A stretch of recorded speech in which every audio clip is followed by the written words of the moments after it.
कि India to Philippines और Philippines to India का डायरेक्ट फ्लाइट लॉन्च हो जाए। हे गाइस, व्हाट्स अप, कैसे आप लोग and welcome back to the channel.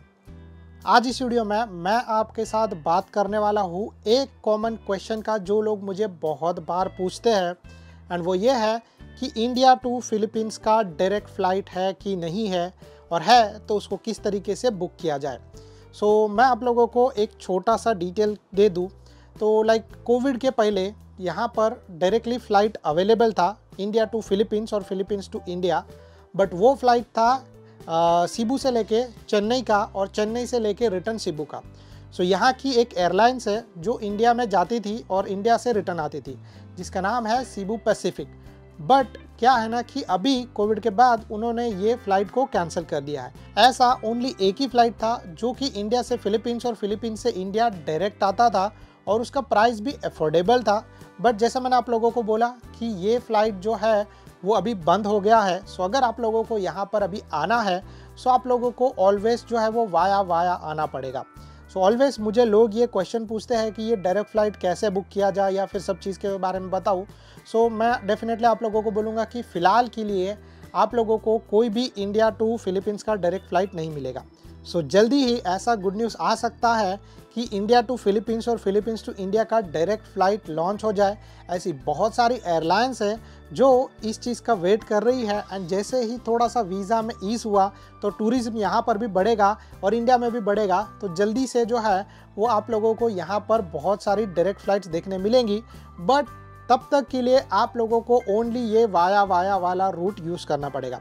मतलब वाया वाला मतलब इंडिया टू लेके सिंगापुर और फिर आप फिलीपींस जा सकते हो। सो आप लोगों को पहला फ़्लाइट मिलेगा वो रहेगा इंडिया टू सिंगापुर का, फिर आप लोगों को दूसरा फ़्लाइट चेंज करना पड़ेगा जो रहेगा सिंगापुर टू लेके मनीला, या फिर आप लोगों को फिलीपींस में किसी भी जगह पर जाना है वो। फिर वैसे ही सेम सिचुएशन में दूसरा फ़्लाइट आ जाता है, वो आता है मलेशिया का। तो इंडिया से लेके आप लोगों का फ़्लाइट जाएगा मलेशिया और मलेशिया से आप लोगों का फ़्लाइट जाएगा again to the Philippines. Same वैसे ही आप लोगों का दूसरा फ़्लाइट हो जाता है, वो हो जाता है इंडिया टू लेके थाईलैंड और थाईलैंड टू लेके मनीला का।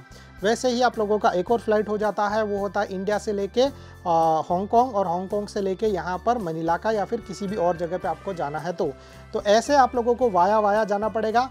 और ऐसी कुछ एयरलाइंस है जो सस्ते में ऐसा आप लोगों को फ़्लाइट टिकट देती है कि जो इंडिया से लेके जाएगा दुबई और फिर दुबई से लेके जाएगा फिलीपींस। सो आप लोग जो है वो वैसा वाला जो है वो भी फ़्लाइट चूज़ कर सकते हो, इंडिया टू दुबई या फिर इंडिया टू सऊदी या फिर इंडिया टू कतार, और फिर वहाँ से आप लोगों का फ़्लाइट जाएगा यहाँ पर फिलीपींस में।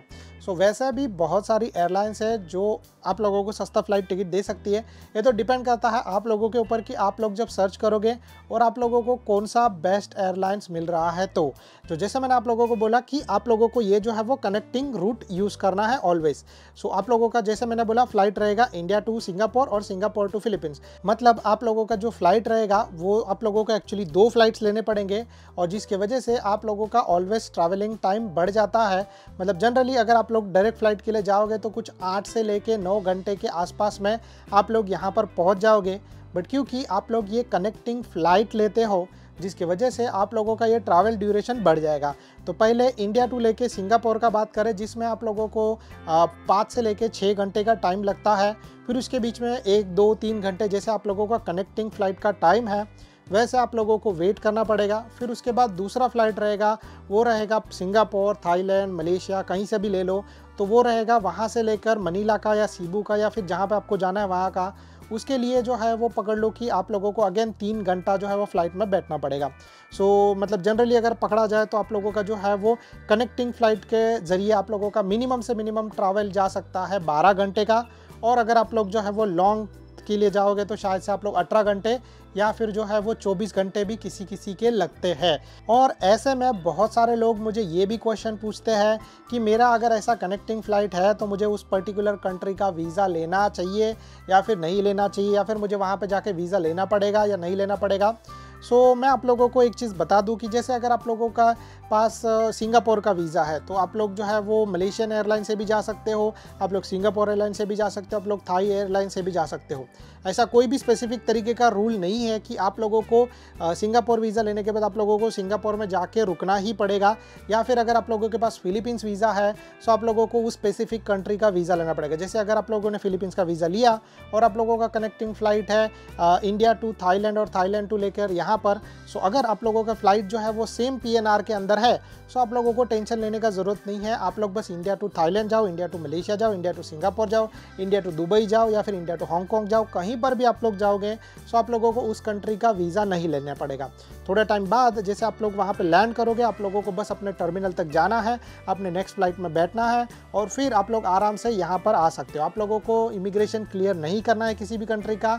और एक चीज़ याद रखना कि इमिग्रेशन के और मत जाना अगर आप लोगों का कनेक्टिंग फ़्लाइट है तो, क्योंकि अगर आप लोगों ऐसे करोगे और इमिग्रेशन की ओर चले जाओगे गलती से तो प्रॉब्लम आप लोगों को फेस करना पड़ेगा। और ये प्रॉब्लम ये है कि आप लोगों के पास उस कंट्री का वीज़ा नहीं होगा और गलती से अगर आप वहाँ पे चले गए तो आप लोगों को तगड़ा फाइन देना पड़ सकता है।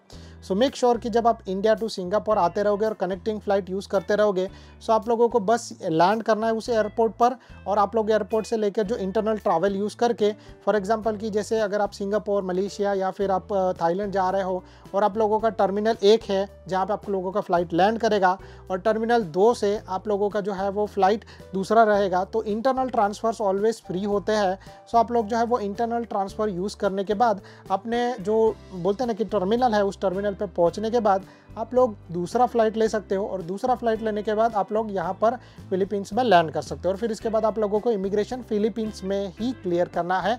थाईलैंड, मलेशिया या फिर सिंगापुर या फिर हांगकॉन्ग या फिर दुबई या ऐसी किसी भी कंट्री से आप कनेक्टिंग होकर आ रहे हो, सो आप लोगों को वहाँ का इमिग्रेशन नहीं क्लियर करना है।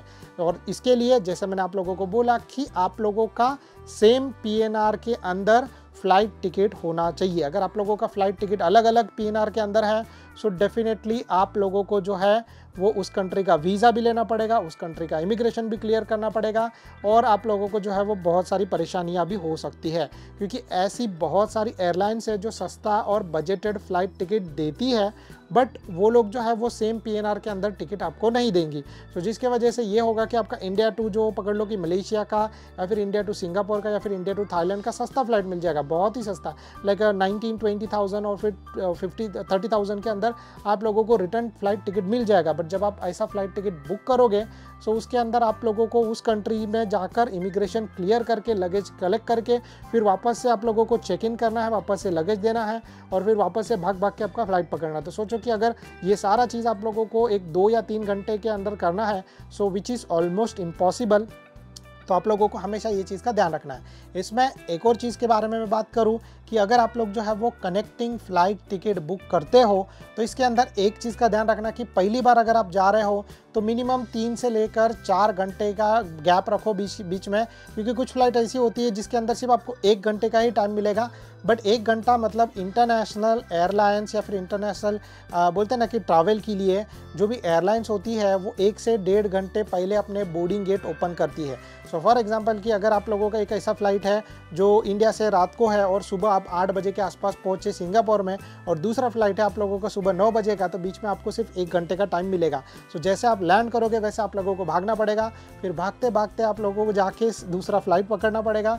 तो उसमें मे भी ऐसा हो सकता है कि अगर आप लोग पहली बार जा रहे हो तो आपको इस बारे में आइडिया नहीं हो और आप लोग कहीं गलती कर दो और आप लोगों का वो फ़्लाइट मिस हो गया, और अगर एक बार ये फ़्लाइट मिस हो गया तो फिर आप लोग जो है वो प्रॉब्लम में पड़ सकते हो।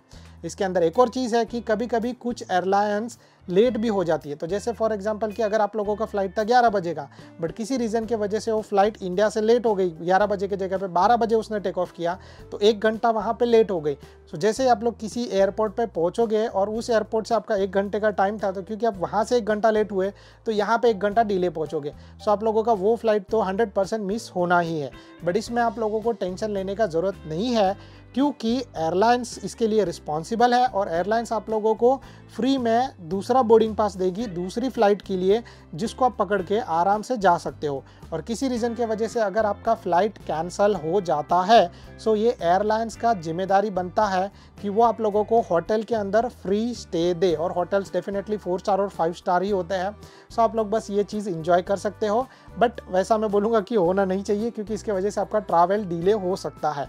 एंड ऐसे बहुत सारे एयरपोर्ट है जहाँ पे आप लोगों को फ्री इंटरनेट या फ्री वाईफाई मिलेगा।